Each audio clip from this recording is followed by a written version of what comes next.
having discussed about children, கொஞ்சம் working பேரண்ட்ஸோட ப்ராப்ளம்ஸும் பார்ப்போம். ரெண்டு பேரண்ட்ஸுமே ஒர்க் பண்ணுறாங்க இல்லை பிஸ்னஸ் பண்ணுறாங்க அப்படின்னு சொன்னால் காலையில் அவங்க சீக்கிரமே கிளம்பி போய்ட்றாங்க, ஈவினிங் அவங்க லேட்டாக வராங்க, ஒர்க் பிளேஸில் நிறைய ரெஸ்பான்சிபிலிட்டிஸ் ப்ரெஷரோட வராங்க.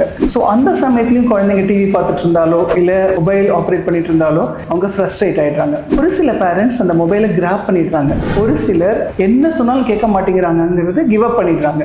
So both fail in the long run. So இங்கே என்ன நீடட் அப்படின்னு பார்க்க போனால் it is not control, it is relationship. எப்போ குழந்தைங்க கிட்ட இருந்து மொபைலை கிராப் பண்றாங்களோ அப்போ குழந்தைங்க அதை ரெசிஸ்ட் தான் பண்றாங்க. இது கோபமாவோ சீக்ரெட் பிஹேவியராவோ எமோஷனல் டிஸ்டன்சிங்காவோ இல்ல லேக் ஆஃப் ட்ரஸ்டாவோ மாறிட முடியும். இப்போ ரிலேஷன்ஷிப் பில்ட் பண்றது எப்படின்னா நல்லா கம்யூனிகேட் பண்ணணும். கம்யூனிகேஷன் என்னன்னு கேட்டா நல்லா படி, மொபைலை யூஸ் பண்ணாத, எவ்வளோ மார்க் வாங்கியிருக்க, ஏன் மார்க் லோவா போயிருக்கு அப்படிங்கிறதுக்கு இல்லை. அதையெல்லாம் தாண்டி அவங்களுக்கு பிடிச்ச விஷயங்கள், உங்களுக்கு பிடிச்ச விஷயங்கள், சுற்றி இருக்கிற விஷயங்கள் இப்படின்னு நிறைய விஷயங்கள் பேசி தான் அந்த கம்யூனிகேஷனை ஸ்ட்ரெங்தன் பண்ண முடியும். நல்லா கம்யூனிகேட் பண்ணி நல்ல பாண்டிங்ல இருக்கக்கூடிய குழந்தைங்க ஈஸியா டிஜிட்டல் வேர்ல்டுக்குள்ள போயிட மாட்டாங்க.